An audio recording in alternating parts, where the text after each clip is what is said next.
Stay out of this family's sight. Your place is in the trash, loser, my sister's husband snarled at her $32,400 Napa wedding I paid for. Then go beg that useless Joseph for help, I said, while repossessing the car, cutting the family trust. But what happened next? Sent their finances into freefall? Stay out of this family's sight. Your place is in the trash, loser. The words spat from Blake's mouth, my sister's husband, cut through the wine-scented air of the $30,400 Napa wedding I had paid for. My hand still rested on the leather chair at the head table, but my chest clenched as though someone had driven a blade into it. Then go beg that useless Joseph for help. The room went silent, every guest suddenly fascinated with their champagne glasses. Blake smirked, lifting his crystal flute as though he'd just delivered a toast. My name is Joseph Carter, 25 years old, the youngest in my family, and the only one who learned to stay quiet to survive. Quiet doesn't mean weak. I sat there staring at Blake, my jaw tight. Inside me, pain, confusion, years of swallowing insults. But under it all, there was a strength no one had ever noticed. Introduce the family members. Blake, 32. My sister's husband, arrogant, a financial parasite who used charm to hide his debts. Amelia, 28. My sister, the golden child, who never asked how I managed to afford her dream wedding. Dad, 62. Retired early after a heart scare, always told me to be practical while indulging Amelia. Mom, 58. Quiet, polite, but complicit. She thought keeping peace meant letting me be their punching bag. Joseph, don't start, Amelia muttered, her wine glass trembling slightly. Her lipstick smudged against the rim as she avoided my eyes. Don't start, I said, my voice low, ragged with years of swallowed rage. He just called me trash. The word trash echoed in my skull. I felt it burning into my skin, branding me like I wasn't blood, like I wasn't the one who made all of this possible. This trash, I added, my throat tight, just paid for your vineyard fairy tale. Gasps and murmurs rose around the table. Someone dropped a fork. Dad leaned forward, his face red, his hand gripping the tablecloth like he could control the storm. Joseph, it's her wedding day, don't ruin this. I laughed, a bitter, sharp sound that silenced the whispers. Ruin this? The only thing ruining it is the man you let marry her. Blake's smirk faltered, just for a flicker. You think I don't know what he's been doing with the trust? The room froze. Even the string quartet outside seemed to falter mid-note. Blake's knuckles whitened around his glass, and for the first time, I saw him nervous. Joseph! Mom's voice quivered, soft, pleading. I snapped my gaze to her. Don't you dare!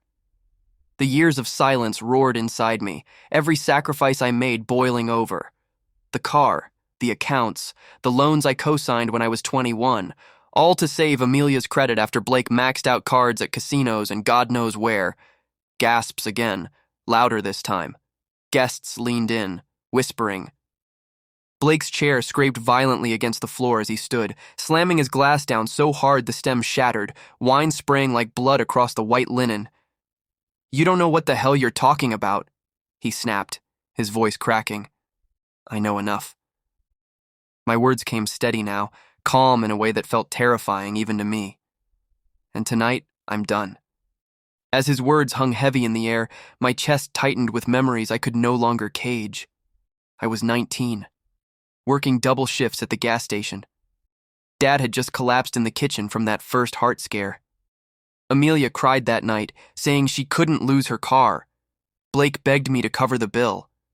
Family emergency, he'd said. I sold my guitar. My only guitar. The only thing I had that felt like mine. Then the forged loan, his handwriting sloppy, but my name signed. My phone buzzing with debt collectors, my credit report burning like a scarlet letter. And I remembered Amelia's words back then. You'll figure it out, Joey. You always do. They all knew.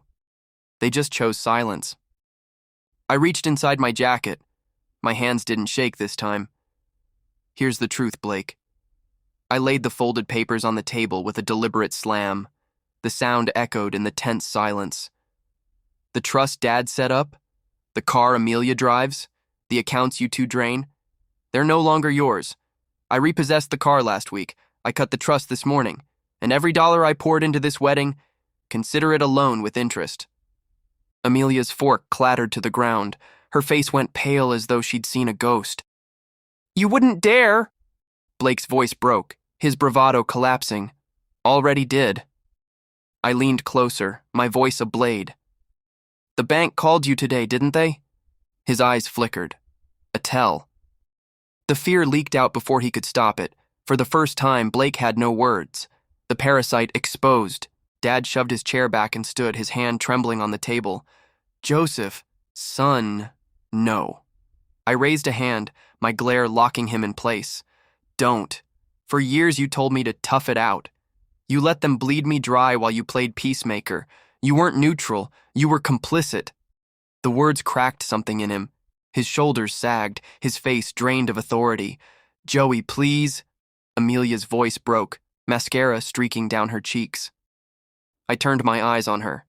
Don't call me that. Not anymore. Blake cursed, shoved his chair over, and stormed out, muttering threats. Amelia scrambled after him, heels clicking, her dress dragging in the spilled wine. Mom stayed frozen, tears streaming silently as her hands gripped her napkin like a lifeline. I sat back down, and for the first time in my life, I was steady. Hours later, under the cold vineyard lights, the night air biting, Dad found me leaning against the stone wall. I failed you, he whispered, voice hollow. His hands shook as he lit a cigarette he couldn't finish. I stared at the vines swaying in the breeze, their beauty wasted on me now. I needed a father, I said finally. My throat ached, but my voice was clear. I got a judge instead. The words gutted him. I saw it in his eyes. The years of denial, collapsing all at once. For the first time, I walked away without turning back. It wasn't rage. It was freedom. A week later, Blake's empire crumbled. The creditors closed in. The luxury car repossessed. The house stripped with foreclosure notices taped in red on the front door. His name blacklisted. His charm finally useless. Amelia's calls came twice. The first, filled with rage. You ruined everything. The second, softer, broken. Joey, I don't know what to do. I let them both ring into silence. Then Mom came. She knocked gently, holding a box of lasagna like it was a peace offering. She sat at my small kitchen table, her eyes tired, her hands trembling. I'm sorry, she whispered. For all the years we let you carry what wasn't yours. It wasn't enough. But it was something. In the weeks that followed, I signed the Seattle job contract I had hidden in my desk for months. I moved into a studio apartment with tall windows where sunlight poured in like forgiveness. I bought a new guitar. This one stayed mine. Closure didn't come like a clean cut. It came like a wound finally left to heal. I wasn't trash. I wasn't the backup plan. I was Joseph Carter. And I was finally free. If this story hit you deep, imagine being in Joseph's shoes. Years of sacrifice, only to be cast aside by the very people you bled for.